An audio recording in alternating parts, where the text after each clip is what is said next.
So now, what can you tell us about the way things have changed and what you think you're most excited about when it comes to the digital space, digital advertising, streaming, CTV, etc.?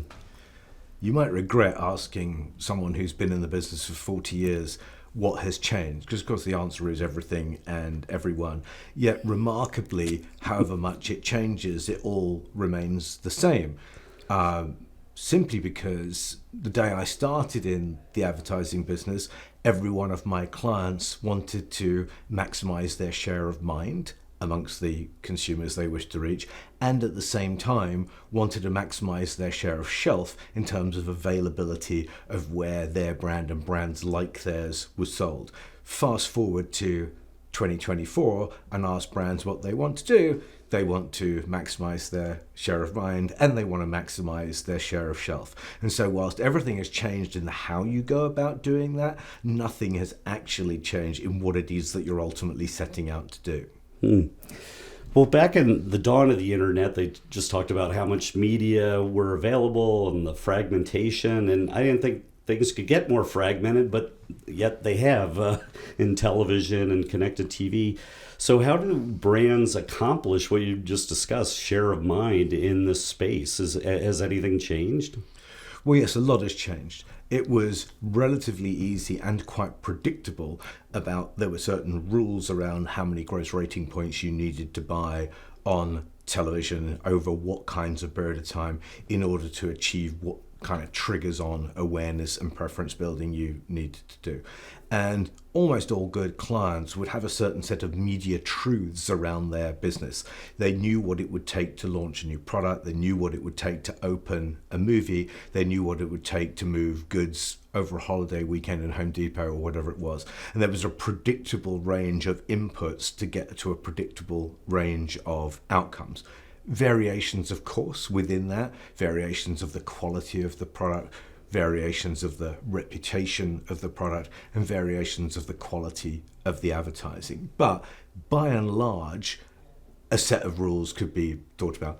What's changed since media has not just become fragmented, but has become atomized, is that those rules have been harder to predict. And so I'm sorry to interrupt you. By atomized, are you talking about walled gardens necessarily? No. Or no. Okay. So when one thought about a TV spot, you thought about a spot achieving a certain number of GRPs, and they're an audience in thousands, tens or thousands of millions of people.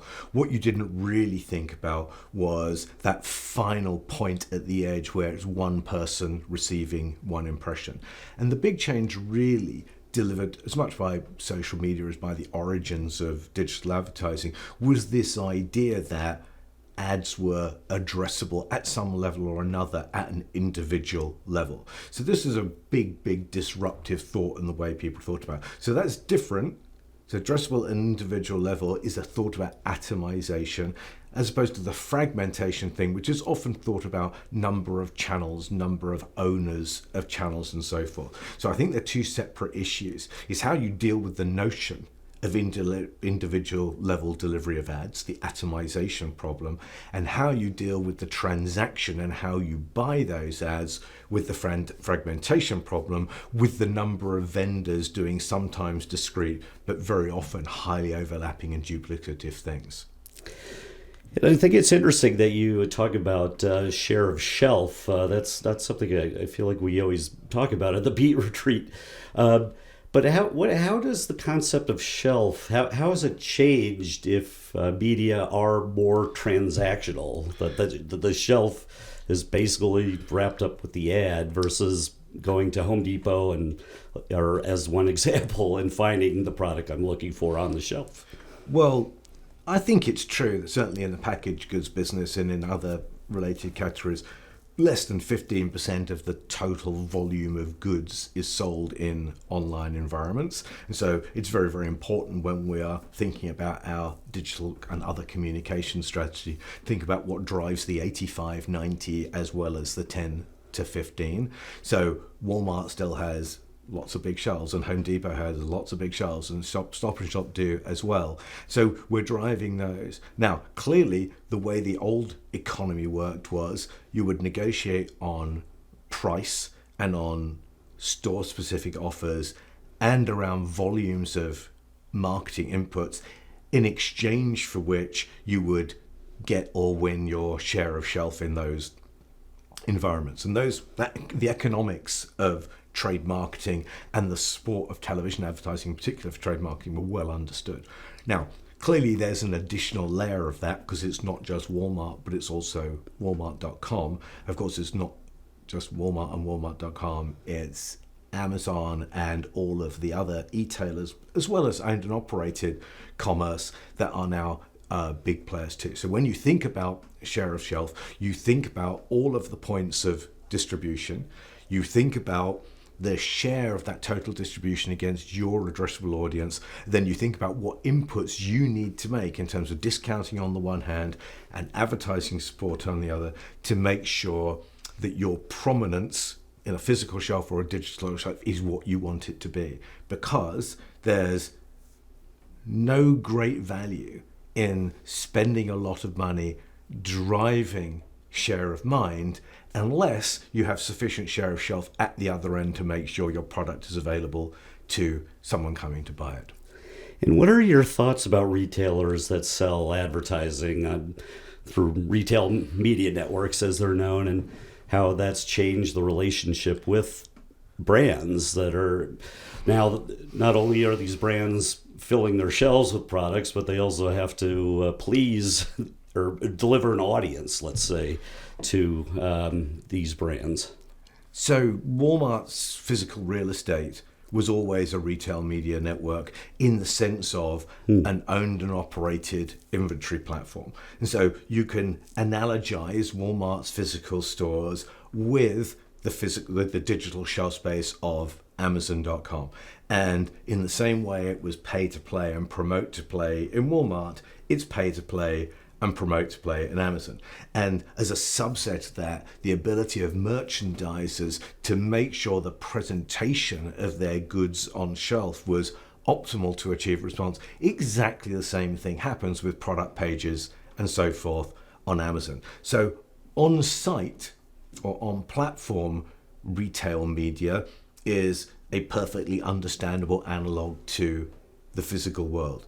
You've then got this additional layer of people who have got first-party transaction data of some description or other, looking to merchandise that data to third parties and say, your advertising choices will be better informed if your advertising is infused with this data set that will help you determine, because they're United Mileage Plus clients, as we've heard from United today, or indeed wherever else, and do that. And what the world will do, it's going to divide into a few very, very, very big on-site owned and operated retail media opportunities. And they will be, as you would imagine, Walmart, Amazon, eBay, Target, Stop and Shop.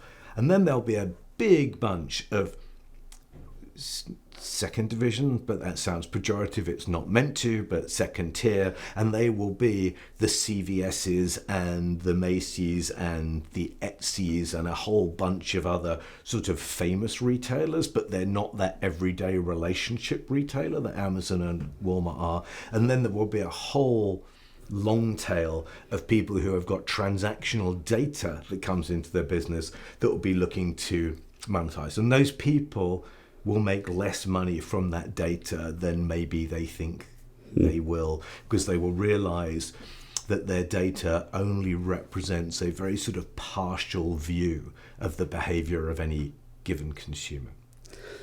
Well, Rob, I appreciate your insights and your vision of what's going to happen in that space. Looking ahead, is there anything else that's really top of mind for you, or maybe keeps you up at night that you're worried about? You should never ask someone in their 60s what it is that keeps them up at night, because we can't get back to sleep afterwards. That's the real problem.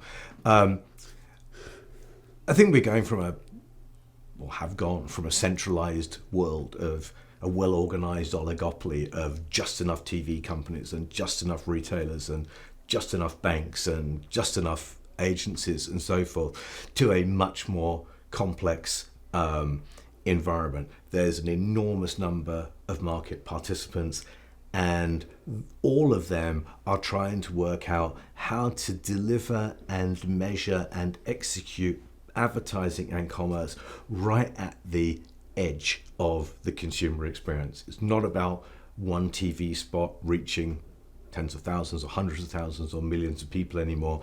It's about what happens when that individual and that impression meet, and how do they either result instantly in a change of behavior or a purchase, or how do they aggregate to a change of the conditions that influence share of mind. And thinking about those things together, a right now transaction and then the aggregation of atoms to create some other object like a change in consciousness, is a complex and interesting task.